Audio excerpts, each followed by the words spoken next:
Welcome to the Rise of the Super Being podcast. I'm your host, Vanderson Pires. I've not been recording for a while because we were doing lots of renovations, lots of upgrades here at Combat Room Jiu-Jitsu, but now we are back. And today I have a very, very special guest to give this nice energy to the new start of the Rise of the Super Being podcast. So my guest is Dale Luke. Dale, welcome to the Rise of the Super Being podcast. Thank you, Vanderson. Thank you. Thank you for having me. It's a pleasure. We got lots of questions for you. I sent a message to the guys today asking, and we got lots of questions. So yeah, let's get into this episode. Mm-hmm. So Dale, where did you grow up, Dale? Okay. So I grew up in Hawera, which is a small town out in Taranaki, South Taranaki. When I was born, I was brought up in New Normanby by my grandmother. Mm-hmm. And when my grandmother passed away, I moved back to Hawera by my mum. I was brought up by my mum and my grandfather. I have 3 sisters and a brother who I grew up with. So I did all my schooling in Hawera. I have 5 children, including Michael. Mm-hmm. I have 6 grandchildren, 6 mukos that are all teenagers now. So growing up, and also I'm 59 years old, and living life. Yeah. That's awesome, Dale. That's awesome. Yeah, Dale, you're one of those guys we can never guess your age, and you're the life proof of age. It's just a number because, my friend, you look so young. So of course, one of the questions I got here, the guys straight away. What's the secret, Dale, to look so young? Oh, I don't know. Maybe just a healthy lifestyle for me. I'm very happy that I've got I live a good life in regards to I've got a beautiful partner who looks after us. I like to keep active. I like to keep positive. I like to do stuff. I've always been like that. I've always done sports, and I like the gym. So I've always kept active. And one of my goals that I've always tried to do in life is I like to try and help people as well. I used to play a lot of golf when I was younger, and so every Sunday I used to try and take kids, and I think I should teach them golf on a Sunday, and that was for about 3 years. So being active for me, that's all I can say. Really, I don't know where I get it from or why. Uh-huh. I don't think I'm, but I just like to be active. Yeah. That's pretty much how I. That's awesome. Another question as well we got for guys was exactly that. How you're one of the most positive person I know. So you come here, you help me coaching the classes. You coach the fundamentals class twice per week. Yeah. And people love you there. You know that, right? So, one of the questions from Michael Butlers, he asked, how do you keep this positive mindset? How do you keep yourself so positive there? Yeah. So for me, it's when I'm coming to training at BJJ, I've got a passion I love to help people. So I like to try and teach people things. So I really like to know what I'm trying to talk about, and I really try to express that and connect with people. Mm-hmm. So that for me is I try to really stay positive. So whether I'm tired or not, but I know that trying to help somebody keeps me positive, and also having a good a good family life, healthy living, and being positive.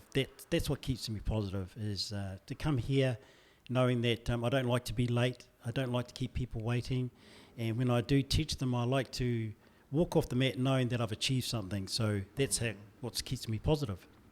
That's awesome. Yeah, that's so cool. It's always like that. When we get outside of our minds and we connect to other people, that's definitely it's one of the recipes, right, there. Definitely, yeah. And having a passion for what you want to do, that sort of thing, is also, being positive. Whether being here, training, then taking it home or taking it to work, try and stay positive. It's a better side to be on, I believe. Yeah. So then what's your profession? What's your occupation?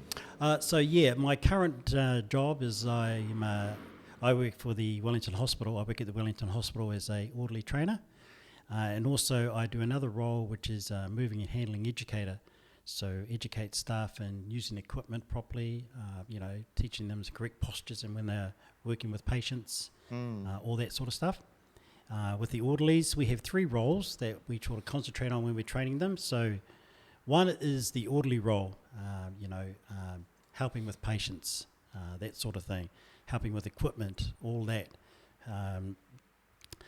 Helping patients, moving them, getting them to their appointments on time, helping staff with slides, that sort of thing, helping in emergency, theatre. We also help with the mail run and all that sort of stuff as well. So that's just the orderly side of it. And then there's another component where we need to look at, we also deal with a lot of the emergencies around the hospital. So whether it be a helicopter going up to bring a patient down, or whether it be 777s, taking the crash trolley defib up to an emergency, all those sort of things, helping people in the car park, helping people who have fallen outside in the hospital, helping them to get back into bed, that sort of stuff. So 777s. And the other one, which has really, really started to come to highlight within the last few years, is security. So, now we are starting to wear vests at work. So we do a lot of security stuff there. So whether it be doing patient watches, we have to make sure that our staff are safe. So from agitated family members, it could be family members, it could be patients themselves. So we have to go up there when they're at their worst, when they come abusive to staff.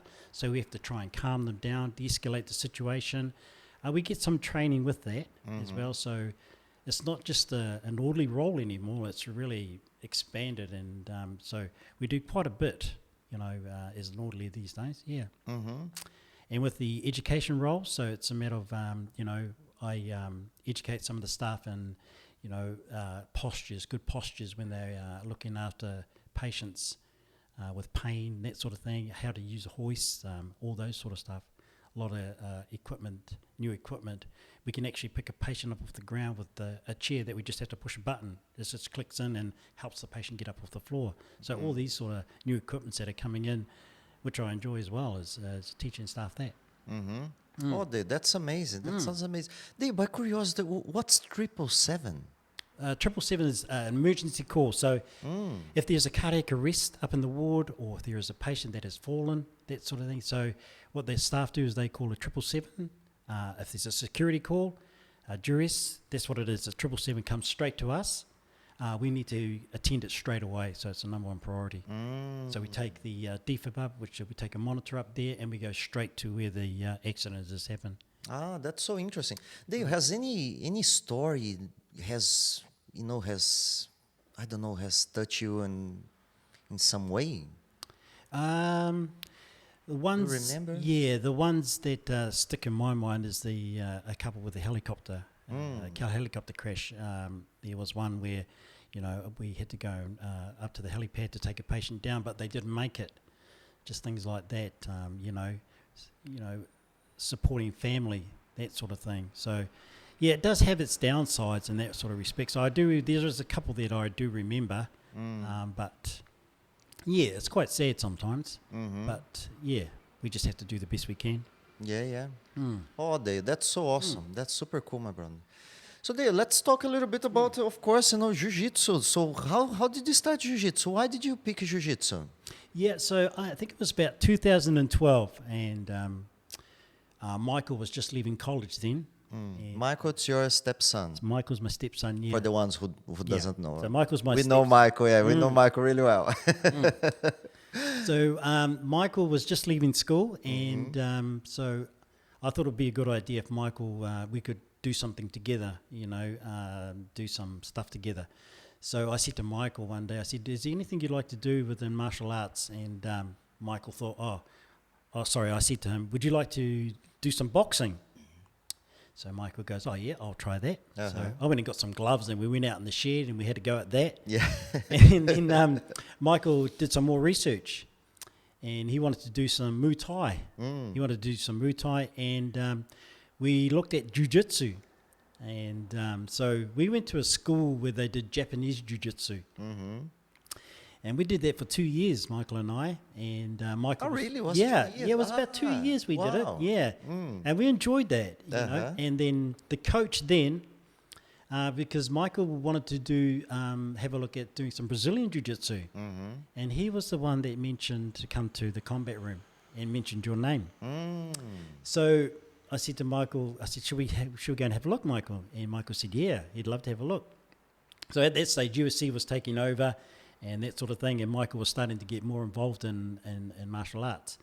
So our first time we went to jiu-jitsu, we didn't come to combat room. Uh-huh. Yeah, we went to GSW at that stage, at that time, and we went for one class there. And at that time, the head coach wasn't there was no one there, and there was only a wrestling class that was going on. So Michael and I, we had our look at it. We stayed for the class. We thought it was really good and awesome. And then me and Michael, we decided, let's go to Ghuzney Street, go to the combat room. And so we found out where it was.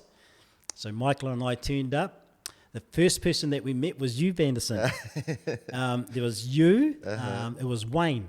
Yeah. It was Wayne, and there was also Adrian. I can remember Adrian at that time as well. And I can remember our first class, like it was like a fresh day. It was just absolutely... The mats at that time, we had the Muay Thai on one side, and then we used to train on the other side. Yeah. And after that first class, we went home, Vanderson, and Michael and I just looked at each other and we thought, no, we want to come back for more, you know.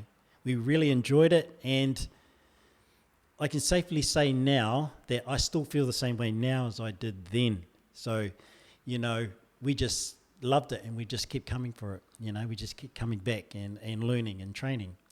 So, yeah, it's been a journey for me and Michael, and it's been really good. Yeah, my friend, we are lucky. We are lucky to have you guys. And we need to bring Michael as well to the podcast, right? To show that beautiful voice. We never hear his voice. It's a quiet man. Michael. Yeah, I love Michael, man. Michael, yeah. You know, I tease him so much, and he could not care less. You know? He doesn't care less. Yeah. That's so awesome. So, yeah, that's how we started. That's how I started in Brazilian Jiu-Jitsu, yeah. Yeah. That's That's awesome. That's super cool. And how old was you when you decided to start jiu-jitsu? So I was 50. I was 50 when we started. Yeah. So 50. I'm 59 now. So yeah, I've been doing jiu-jitsu now, Michael and I, for 9 years. About 9 years now. So I was 50. That's so cool. So even I have this number here. You know, so 95% of people quit BJJ before they reach to blue belt. So and someone like yourself now and Michael, who's been doing for 9 years, what do you think is the reason people quit 95%? There's a lot, and it's quite shocking as well. Yeah, that's a lot. That's a very high stat. All I can speak about is myself, really. So when Michael and I first started jiu-jitsu together, it was like, I used to look at Caden, and I used to look at the guys, and they had 2 stripes, and I was thinking, Michael, that looks really good, you know. We were always wanted to get a stripe and that sort of thing. So we were very motivated to get those stripes and that. And I can remember the day when I graduated to a blue belt, and I walked off the mat and I thought, no more wanting. Just enjoy this journey. And some of my friends, I've been here for a few years now, and I've seen a few of my friends that have stopped at blue belt. So I just think you've just got to, you know, stay with it, which is the key. You can have a rest, but make sure you come back. So I can't understand why people would give it up. It may be personal reasons or whatever, but yeah. For us, it's trying to enjoy it. If that's what I grasped, no, I'm going to enjoy this journey. This is my journey. I remember when I was a white belt, Alex said to me, I said, oh, Alex, you're moving to Australia. And he goes, yeah. I said, oh, they're a bit sad. And he goes, Dale, this journey is about you. It's not about me. You know, you've got to take this journey on your own. And I always remembered that, and that's how I've always looked at it. So it's a bit of a shame why 95% people, you know, finish at blue belt. It's a very hard belt to be at because you come to a crossroads at blue belt. So, you know, you get to your blue belt and then people think they can relax a little bit, but actually you've got to actually work harder. Yeah. So you can't really rest at blue belt. Yeah. Because it takes a lot to get to a blue belt. And some of the guys that I've seen go through fundamentals and get their blue belt, you know, it's not an easy road. And it's just one that you have to keep going on. Mm-hmm. And a lot of people, that's why I think a lot of people, you know, tend to stop at a blue belt. Yeah. Yeah, I love what you said because that's so true. You know, people think that, you know, some other things in life, you know, so for example, I don't know, you go to university, so you finish and you can, you know, you feel that sense of, okay, now I can relax. You know, in jiu-jitsu, I think it's a good metaphor for life, you know, because in life in general, we need to keep going, right? Yeah, definitely. You know, there no such a thing as, it's kind of brush our teeth. We need to do that daily. You know, it's the physical exercise. We cannot, okay, I done this. Now I can stop and, you know, I'm gonna live by this memory because it's not gonna work, huh? It just gets harder and harder, and you have to work harder as well. Yeah. So what motivates you there? Yeah. So what motivates me is I've got a couple of reasons why. Is I like to stay fit and healthy. Doing Brazilian Jiu-Jitsu helps me to do that.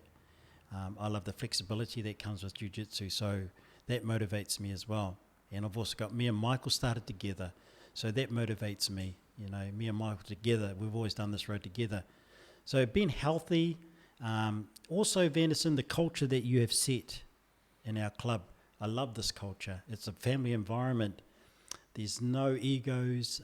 We all share the knowledge. We all help one another. That in itself is just something beautiful that you know, Michael and I have always liked. So that motivates me as well. And helping people, trying to give back as well. That's where my motivation comes from. You know, inspiring people like Brian. I look up to Brian quite a lot. Brian's been doing this all his life. Yes. You know, to look at someone like Brian and he's still going strong. Yeah. You know, that motivates me. You know, looking at people who've done this longer. Yourself, Vanderson, have been doing this over 20 years, and that motivates me. So all these sort of motivation, that's what keeps me going. Oh man, that's so awesome, everyone. That's super cool. So Dale, how did you find the balance between work, life, and come to classes? How do you balance all that out? Yeah, so for me, I pick my days, and also I plan. So I have to plan my week and plan my days. So this is where what I do is I get my BJJ gear ready at nighttime, and I get my gym gear or running gear ready at nighttime as well. So my day starts at 5:30 in the morning. I'll get up, all my gear's ready to go, and then I'll go to the gym. I might do some weights. I might do a bit of swimming. I might train with my friends. And so that, I make sure that I plan stuff and strategize it. And then at nighttime, I'll go to Brazilian Jiu-Jitsu. When it comes to family time, obviously, if Maria wants to do shopping and that, and then I'll just drop everything and do that. So it's a matter of balancing my life with her life and making sure that I plan stuff. That's what I do. So every night when I get home and I finish jiu-jitsu, straight into the washing machine goes the gi. Straight into the shower, straight upstairs, get all my gear ready for the next day. And that's how I do it, you know. At night time, sometimes I might have to miss jiu-jitsu to do other training. But I always make sure I try and do at least 3 days of jiu-jitsu per week. Yeah. And I just make sure that I do other stuff. So I train every day. Unless we got, you know, unless Maria wants to do something, she wants to go shopping or something like that, then it's her time. Yes, yeah. That's so awesome. That's super cool. So Dave, what's the most important accomplishments you have done in BJJ so far? Well, for me, Vanderson, is starting as a white belt and getting to where I am today. That's one of my biggest accomplishments is sticking with it, and you know, from a white belt to where I am today.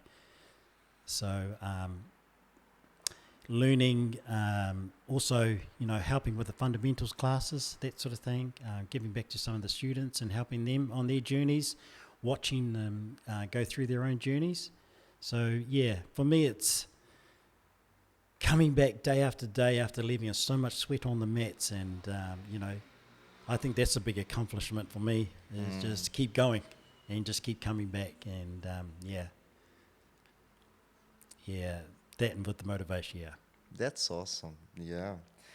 And Dale, what do you have any plans for the future? What's your plans? What do you want to accomplish more with jiu-jitsu? Well, for me, I just want to keep going until my body says no more, really. So just keep rolling, just keep training, keep teaching and keep helping people. I would love to. At the moment, what I'm doing is I take a class on a Wednesday night, and it's just a few students with their parents. So I really get a great accomplishment out of that. So what we do there is I teach them what we learn here, but with a little bit of discipline, so they understand discipline, how they can, interact with their parents, and how they can interact together as a family through jiu-jitsu. So that's working really well at this stage. So they're coming back all the time, and I've only got a couple of students there that they'll enjoy doing that. They enjoy it. That's super cool. And Dale, do you have any? Do you take care about your diet, and also because you run marathons as well? Do you have any specific training schedule for endurance when you prepare for those type of events? Yeah. So for my marathon, when I did my marathon, I got a personal trainer. So I had to balance my jiu-jitsu, my eating, and also my running. So I came to a crossroads when I was training, actually, for my marathon. What I was finding that I was losing a lot of weight. So to be a marathon runner, to the program that I was on, I was losing a lot of weight because I was running like 3 or 4 days a week. So I found that, and when I come to jiu-jitsu, I was starting to get too small. So I had to balance it with, do I stick with my program and keep going, or do I want to have a little bit more meat on me? So it's that balancing act for me that was really good. The fitness was absolutely amazing. So with the diet, for me, I've tried keto. I tried keto diet, but the one that I found helped me the most would have to be the fasting. I thought fasting was really good, I don't really stick to a really good diet. Maria, she cooks our meals. We just eat properly. There's no. I don't just have lettuce or whatever. I have normal meals, But I found for me, it's don't go in the cup, pick all the time. And for me, that's all I did. There's no secret for me. I don't have Michael's protein. You just have one of those now and again. But for me, it's just a balance, keeping my balance and not eating.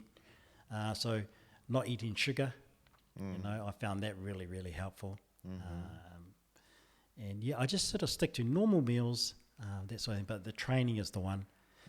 If you're training right, then your diet it's got to work, because everybody's different.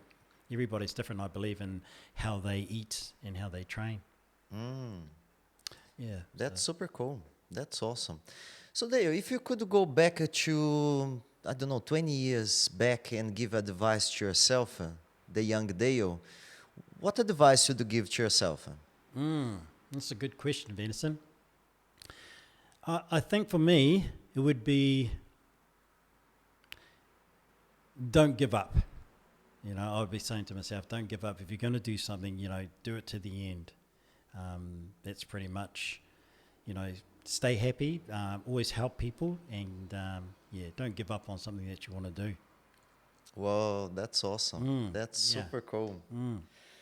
So that's what jiu-jitsu has taught me. It's taught me not to give up, and I'm very, very proud of that. That's super cool. So Dale, what's one of the biggest life lessons did you learn so far? One of the life lessons would have to be that so far. Don't give up on something, you know. For me, if I'm going to do something, do it to the end. So that's my life lesson. Always stay calm, be humble, and never give up, and just keep going. And that's the journey I'm on. Is you know, I'm learning so much from my journey in regards to life, not giving up, being a positive person, helpful, that sort of thing. And yeah. That's super cool, Dale. Dale, yeah, you're one of the assets here for our community. You know, you give so much, and you know, even your lessons. You know, it's so straight to the point. You know, yeah, it's, you know, stay positive, stay healthy, stay active. You know, connect to people, help people, and that's the secret right there. Yeah, I believe it is. Yeah, I believe it's a good way. Yeah, it's a good way to be like that. And since we've been doing jiu-jitsu, that has really opened up my my way of thinking in regards to teaching me. Brazilian jiu-jitsu has taught me that. The people here are amazing. I wouldn't be where I am today, Vanderson, if it wasn't for people like you, you know, who've supported me, and Michael, and also helped me with my jiu-jitsu. All my teammates here, the family here, you know, I've always learnt something of everybody, and they're so helpful. It's just that culture that, I think is really good. Very good. Yeah. My brother, thank you so much. Thank you for everything. Thank you for, you know, what you've been giving to the club so far. Yeah, thank you so much. Thank you for your time. That was awesome. I can't wait to share this episode with all our community. Yeah, my brother, thank you so much. And I can't wait to see you for your black belt. What's not going to take long, my friend. Just keep going, right? Yeah. No rush. There's no rush for anything. Just enjoy the journey things. And thank you for having me. This is just another lesson in life, and it's good. Yeah. So, my brother, thank you so much, Dale. Thank you.